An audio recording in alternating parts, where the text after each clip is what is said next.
Definitivamente o medo não é um bom conselheiro. Mas aí vem a questão. Como que eu faço para não sentir medo? Você pode estar se dizendo, mas eu tento. E eu tô tentando não sentir medo.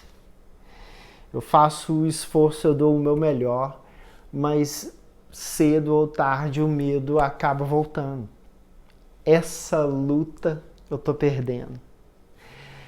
Quanto a isso, eu tenho uma boa notícia para você, que é: você não precisa não sentir medo.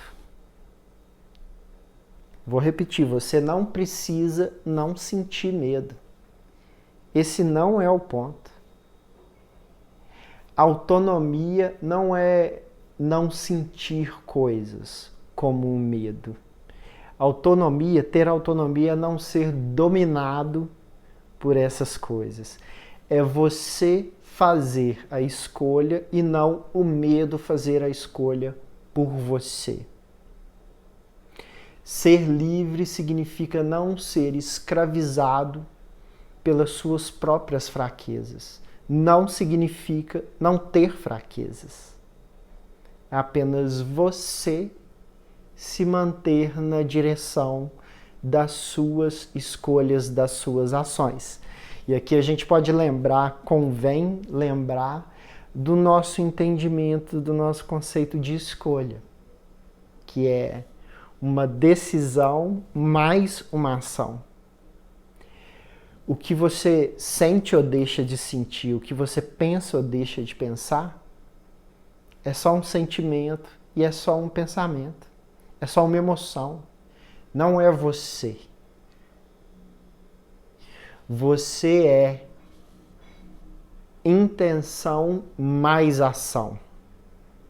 É isso que você está escolhendo. Essas são as suas escolhas.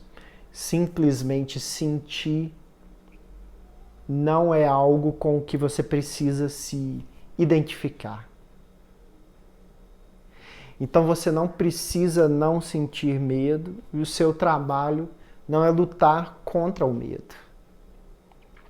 Os maiores guerreiros da história da humanidade sabiam disso muito bem.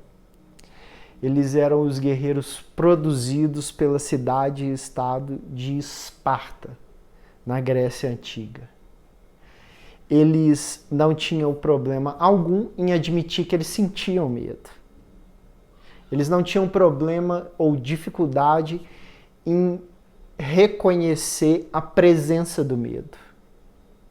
Mas eles sabiam que o fundamental era eles próprios determinarem as próprias ações, independente do medo.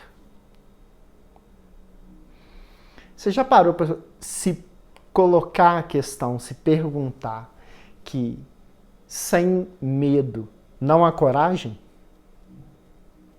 Como diria Rubem Alves, coragem não é a ausência de medo, é seguir em frente apesar do medo.